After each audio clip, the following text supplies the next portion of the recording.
Between a rock and a hard place, Turkish foreign policy in Russia and Ukraine has failed, as Russia has thus far neglected to keep its promises regarding the Crimean Tatars, such as granting cultural and political rights, Turkish Foreign Minister Mevlüt reluctantly admitted recently. According to a story that appeared in the pro-government Sabah daily, Avolu said on January 14 that since the annexation of Crimea, Russia has not kept its promise to ensure the fair representation of Crimean Tatars in the local administration and provide legislation that recognizes their language as an official language of the country. We regrettably have to say that the promises given by Russia were not kept. Russia is a friendly country, but when it makes mistakes, we have to talk about them, said Avolu. Avolu also said that to increase the Russian authorities' awareness about the inhumane treatment of Crimean Tatars, Russian officials were given a list that included the names of Crimean Tatars who were punished by the Crimean authorities for having met with Mustafa Kemal, exiled former chairman of the Mevlüt of the Crimean Tatar people, the executive representative body of the Crimean Tatars. He added that Russia was also given another list that contained the names of Crimean Tatars who were attacked, kidnapped, or killed. Avolu added that a Turkish delegation will be sent to Crimea to investigate the claims that the human rights of Crimean Tatars are being violated. Once again, Avolu reiterated that Turkey does not recognize Russia's annexation of Crimea, saying, "The fact that Turkey and Russia have good bilateral relations does not imply we recognize the annexation of Crimea."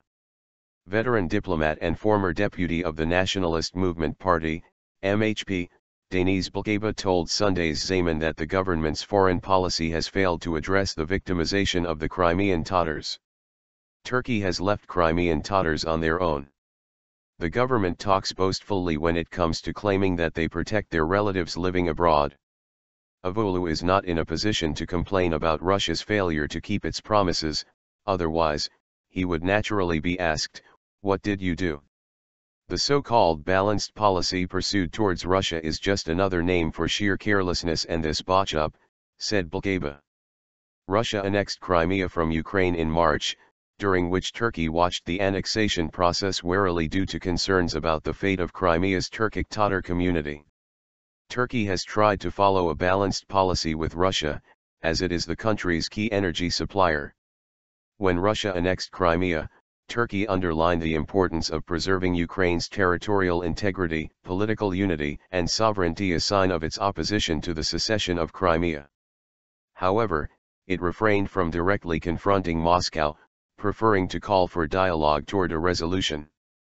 Turkey, a NATO ally and a candidate country for EU membership, did not align with the West in imposing sanctions on Moscow following Crimea's takeover by Russia.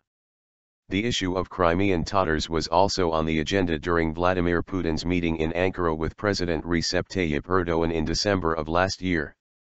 During a joint press conference, Erdogan said he found Russia's approach to the Crimean Tatars positive and that he had been given assurances that certain rights would be provided to Crimean Tatars.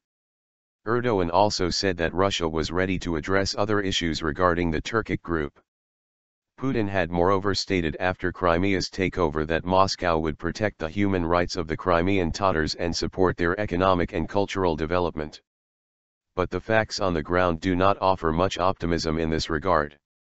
Putin put on a show during his visit to Turkey by announcing the reduction of natural gas prices for Turkey by 6% and heralding intentions to develop an alternative energy pipeline through Turkish soil. On the other hand, despite Putin's assurances during his visit, the protection of the rights of Crimean Tatars, an issue of high importance for Turkey, remains yet unsolved.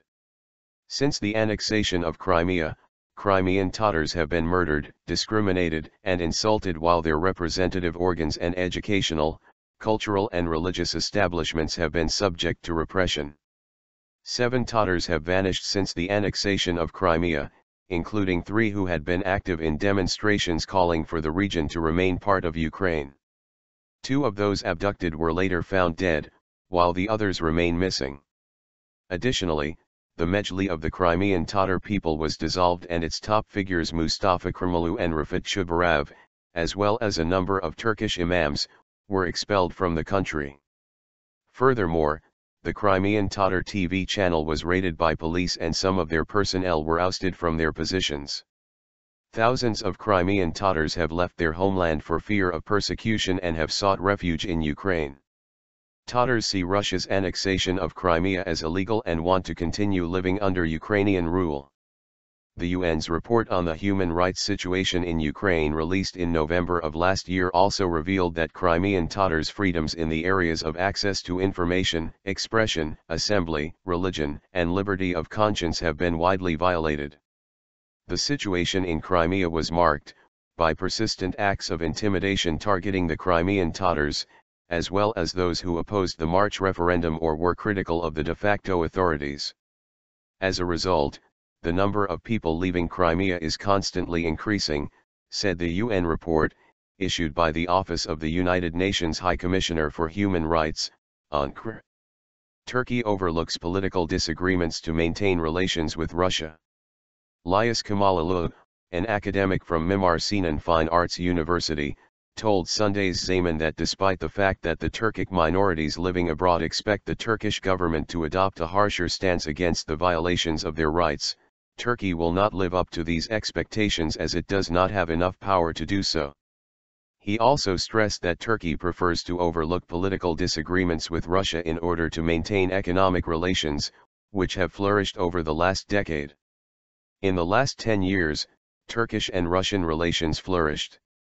The visas were lifted, a deal on the establishment of a nuclear plant in Turkey was made and the two countries cooperated in the energy sector. Both countries also needed to build a closer relationship as they were not comfortable with the role the West had assigned to them. Western countries see Russia as an energy supplier and pursue a pragmatic approach to Turkey, said Kamalıoğlu.